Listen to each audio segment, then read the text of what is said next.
Hello friends, welcome to your own channel daily stock. तो दोस्तों, इस वीडियो के अंदर हम विंध्या टेलीलिंक के बारे में बात करेंगे और जानेंगे कि आपको विंध्या टेलीलिंक के अंदर इन्वेस्ट करना चाहिए या नहीं। चलिए शुरू करते हैं। तो देखिए, सबसे पहले हम ये जानेंगे कि ये कंपनी क्या काम करती है। तो देखिए, ये जो कंपनी है ये केबल्स मैन्युफैक्चरिंग का ये कंपनी काम करती है। जैसे कि जो टेलीकम्युनिकेशन केबल्स होते हैं, यानी कि जो एक तरीके से अगर आप देखोगे जो आपके फाइबर केबल्स होती है, और उसके अलावा ये जो हमें जो नेटवर्क मिलता है उससे रिलेटेड जो केबल्स होती है, तो वो ये कंपनी बनाने का काम करती है। और उसके अलावा जो वायर्स होते हैं अलग अलग तरीके के, वो ये कंपनी बनाने का काम करती है। उसके अलावा अगर हम देखेंगे तो कंपनी का ईपीसी का बिजनेस भी है, यानी कि इंजीनियरिंग, प्रोक्योरमेंट और कंस्ट्रक्शन के बिजनेस में भी हमें ये कंपनी नजर आती है।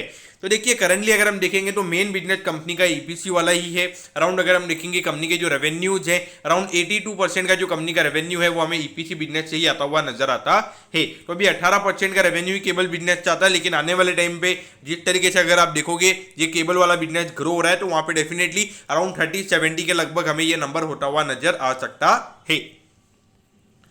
अब अगर हम यहाँ पे कंपनी के कुछ डेटा पॉइंट के बारे में अगर हम बात करेंगे तो देखिए, यहाँ पे एक अच्छी बात यह है कि कंपनी की बुक वैल्यू अभी 2700 रुपए की है और करंटली अभी ये स्टॉक 1300 रुपए पे ट्रेड हो रहा है, यानी कि 0.5 प्राइस टू बुक वैल्यू पे ये कंपनी हमें ट्रेड होती हुई नजर आ रही है।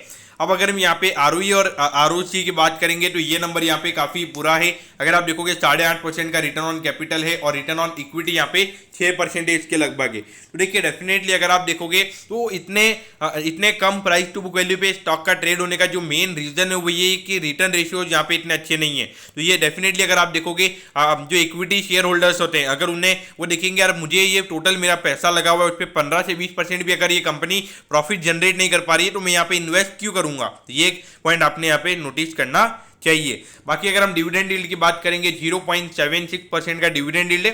हार्डली अगर आप देखोगे लगभग 10 रुपए के लगभग पर शेयर का डिविडेंड यहाँ पे ये कंपनी देती है। अगर हम डेट की बात करेंगे, 573 करोड़ का यहाँ पे कंपनी के ऊपर डेट है, क्योंकि देखा जाए इन वे कोई ज्यादा प्रॉब्लम्स हमें यहाँ पे डेट से रिलेटेड नजर नहीं आते हैं, क्योंकि 0.18 का हमें यहाँ पे डेट टू इक्विटी नजर आता है। स्टॉक का पी रेशियो भले हमें यहाँ पे 9.5 देखने को मिल रहा है, लेकिन अगर हम कुछ कंपनी के अगर हम अदर इनकम को हटा देते हैं और ऑपरेटिंग बेसिस पर अगर हम देखेंगे तो वहाँ पे हार्डली कंपनी की जो प्रॉफिटेबिलिटी वो 50% से हमें कम होती हुई नजर आएगी। और अगर वो कम हो जाएगी तो वहाँ पे डेफिनेटली अगर आप देखोगे तो पी रेशियो हमें वहाँ पे 20 का होता हुआ नजर आएगा, क्योंकि जब हम आपको क्वार्टरली के नंबर दिखाएंगे तो तब आपको वो पता चल जाएगा। और अगर हम मार्केट कैप की बात करेंगे तो लगभग 1500 करोड़ का मार्केट कैप यहाँ पे कंपनी का है। तो एक स्मॉल कैप कंपनी हमें ये नजर आती है। तो देखिए, अगर हम पिछले 4 साल के फाइनेंशियल ट्रेंड के बारे में अगर हम बात करेंगे तो देखिए पूरा डिक्रीजिंग ट्रेंड हमें यहाँ पे कंपनी का नजर आता है। और अगर हम प्रॉफिटेबिलिटी की बात करेंगे तो यहाँ पे थोड़ी सी प्रॉफिटेबिलिटी बढ़ गई थी, लेकिन फिर भी हमें यहाँ पे प्रॉफिटेबिलिटी भी हमें यहाँ पे डिक्रीजिंग ट्रेंड में नजर आती है। अब आप ये बोलोगे कि यार ये ईयर हमने कोविड देखा था, पिछले साल भी हमने एक क्वार्टर कोविड की सेकंड वेव आई थी। तो देखिए, जिस तरीके से बाकी कंपनीज की अर्निंग्स हमें बढ़ती हुई नजर आई है, आज कोई भी कंपनी अगर आप देखोगे मोस्टली हमारी जितनी भी कंपनी लिस्टेड है तो वहाँ पे 60 to 70% जो कंपनी हैं उनकी अर्निंग्स अगर हम 21-22 की अगर हम बात करेंगे तो उनकी 2021 वाले फाइनेंशियल ईयर से ज्यादा के रेवेन्यू के नंबर उनके रहे हैं। और यहां पर अगर आप देखोगे कहा पहले 2000 करोड़ से ज्यादा के रेवेन्यू के नंबर थे, अभी 1500 करोड़ के लगभग ये रेवेन्यू का नंबर आ गया है। और अगर हम पिछले कुछ क्वार्टर से अगर हम बात भी करेंगे तो कोई इतनी ज्यादा रिकवरी हमें वहां पे देखने को नहीं मिली है। और अगर हम प्रॉफिटेबिलिटी की अगर हम बात करेंगे तो देखिए 280 करोड़ पे ये नंबर हमें पहले नजर आता था और पिछले साल 190 करोड़ पे ये नंबर आया है। तो अगर आप देखोगे, अगर हम एक क्वार्टर का जो कोविड की सेकंड वेव वाला क्वार्टर अगर हम वो हटा भी देते हैं तो भी ऑन एन एवरेज अगर आप देखोगे तो नंबर 210-220 करोड़ के लगभग हमें नजर आता है, क्योंकि इसके कंपैरिजन में हमें यहाँ पे नेगेटिव ग्रोथ यहाँ पे नजर आती है। अब ये देखिए, अगर हम देखेंगे तो यहाँ पे मोस्टली अगर आप देखोगे जो जब कोविड की फर्स्ट वेव आई थी जून 2020 से, उसके पहले लगभग 400-500 करोड़ के लगभग का पर क्वार्टर का रेवेन्यू ये कंपनी जनरेट करती थी। फिर उसके बाद अगर हम देखेंगे तो ये नंबर हमें 300-400 करोड़ के लगभग होता हुआ नजर आया था। फिर मार्च 2021 में कंपनी के लिए काफी अच्छे नंबर्स रहे थे, लगभग 550 करोड़ का रेवेन्यू वहां पे कंपनी ने जनरेट किया था और 116 करोड़ की कंपनी के नेट प्रॉफिट के नंबर थे।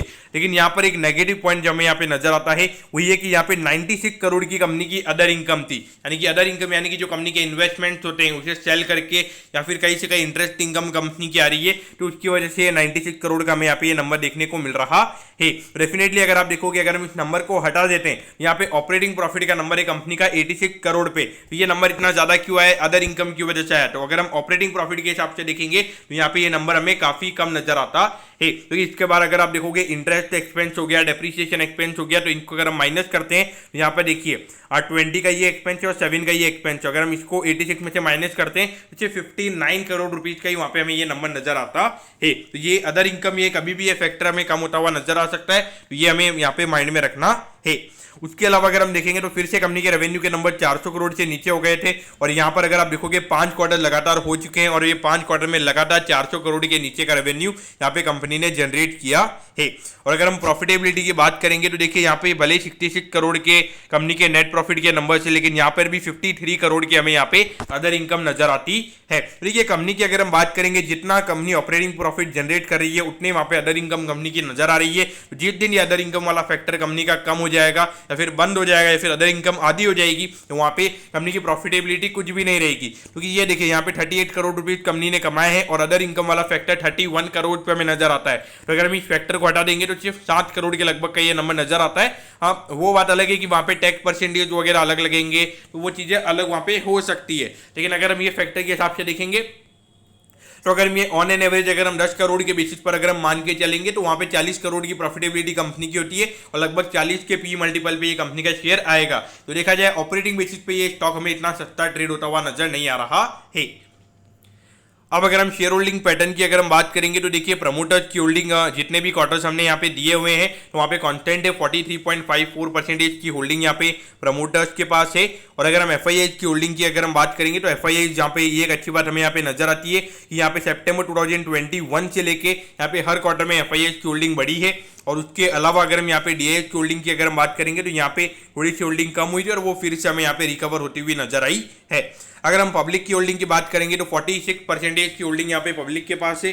तो देखिए इतनी ज़्यादा होल्डिंग जब पब्लिक के पास होती है तो ये मत सोचिएगा कि ये स्टॉक प्रीमियम वैल्यूएशन पे हमें ट्रेड होता हुआ नजर आएगा। डेफिनेटली अगर आने वाले टाइम पे डीआईए और एफआईआई यहाँ पे अपनी होल्डिंग बढ़ाएंगे तो तब फिर भी हमें यहाँ पे 15 से 20 के पी रेशियो पे, अभी जो 10 का पी रेशियो है वो वहाँ पे उतने पे ट्रेड होता हुआ हमें नजर आ सकता है।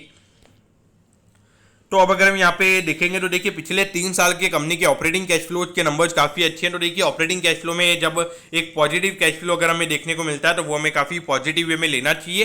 लेकिन अगर हम इन्वेस्टिंग एक्टिविटी की अगर हम बात करेंगे तो देखिए पिछले 4 साल से यहाँ पे पॉजिटिव कैश फ्लो में यहाँ पे देखने को मिला है, यानी कि कंपनी री इन्वेस्ट नहीं कर रही है, अपने जो इन्वेस्टमेंट होते हैं यहाँ पे सेल कर रही है। देखिए जो अदर इनकम में जो हमें जो इनकम देखने को मिल रही थी तो वो इनकम यहाँ से आ रही थी। तो देखिए अपने इन्वेस्टमेंट को अगर कभी भी अगर कोई कंपनी सेल कर रही है और वो एक तरीके से वहां पे इनकम स्टेटमेंट में प्रॉफिटेबिलिटी अगर उसकी वजह से दिख रही है तो ये मेरे ख्याल से थोड़ा सा रेड अलर्ट मुझे यहाँ पे ये नजर आता है। अगर हम फाइनेंसिंग एक्टिविटी की अगर हम बात करेंगे तो देखिए यहाँ पे 2 साल से एक अच्छा खासा आउटफ्लो है। तो बेसिकली अगर आप देखोगे जो डेट को रीपे करने के लिए आउटफ्लो में यहाँ पे देखने को मिल रहा है तो वो उसमें कोई मुझे यहाँ पे नेगेटिविटी नजर नहीं आती। और एक डिविडेंड जो नॉर्मली कंपनी पे करती है तो वो हमें यहाँ पे ये नजर आता है। तो देखिए अगर हम यहाँ पे देखेंगे तो देखिए 5 साल से यहाँ पे कंपनी ने कोई रिटर्न नहीं दिए, हार्डली 15% के लगभग का रिटर्न हमें यहाँ पे कंपनी ने दिया है, यानी कि इससे ज़्यादा आपको एफडी में रिटर्न मिल जाते। और अगर हम ऑल टाइम हाई से अगर हम बात करेंगे तो मोर देन 30% अपने ऑल टाइम हाई से ये स्टॉक अभी नीचे ट्रेड हमें होता हुआ नजर आ रहा है। तो ऐसे में अपने यहाँ पे क्या करना चाहिए, तो देखिए कुछ बिजनेस मॉडल की अगर हम बात करेंगे कुछ इतना ज़्यादा एक्साइटिंग बिजनेस मॉडल नहीं है, ईपीसी वाला बिजनेस मॉडल है। और अभी मैं इनके डेटर डेज भी देख रहा था तो अराउंड 6 महीने में कंपनी को पैसा मिलता है, यानी कि अगर कहीं से ऑर्डर अगर कंपनी को आ रहा है, अगर कंपनी से पूरा प्रोजेक्ट कर ली थी तो वहाँ पे 6 महीने में पैसा आता है। तो देखिए डेफिनेटली वहाँ पे कंपनी को कहीं और से पैसा रेज करना पड़ता है, बिना डेट के यहाँ पे बिजनेस चल नहीं सकता। तो काफ़ी ज़्यादा प्रॉब्लम्स हमें यहाँ पे नजर आते हैं। और मेनली अगर आप देखोगे ये जो ईपीसी वाला बिजनेस मॉडल है यहाँ पे कैश इन्फ्लोज के काफ़ी ज़्यादा प्रॉब्लम्स नजर आते हैं। और जिनके कैश इन्फ्लोज काफ़ी अच्छे यहाँ पे अच्छे तरीके से मैनेज होते हैं वो बिजनेस के एक long term point of view से वहाँ पे एक अच्छी अर्निंग विजिबिलिटी हमें वहाँ पे नजर आती है। तो देखिए बहुत सारे लोग बुक वैल्यू से इसको कंपेयर करेंगे, मेरे ख्याल से बुक वैल्यू से कंपेयर करना यहाँ पे सही नहीं रहेगा, क्योंकि यहाँ पे लगातार जो अदर इनकम वाला फैक्टर है वो मुझे यहाँ पे नेगेटिव नजर आता है। मेरे ख्याल से यहाँ पे टोटली अगर मैं इन्वेस्टमेंट एडवाइस की अगर मैं बात करूंगा तो मेरे ख्याल से यहाँ पे टोटली नहीं रहेगा। मेरे ख्याल से इस कंपनी में इन्वेस्ट या फिर इसे अवॉइड करना ही मेरे ख्याल से सही रहेगा। तो दोस्तों मैं होप करता हूँ कि विंडिया दिया टैली लिंक के डिटेल्ड एनालिसिस के बारे में, आपको सब कुछ समझ में आ गया होगा। अगर आपकी कोई भी क्वेरीज है आप कमेंट कीजिए, मैं जरूर आपके कमेंट पर रिप्लाई करूंगा। ओके दोस्तों, thank you, have a nice day.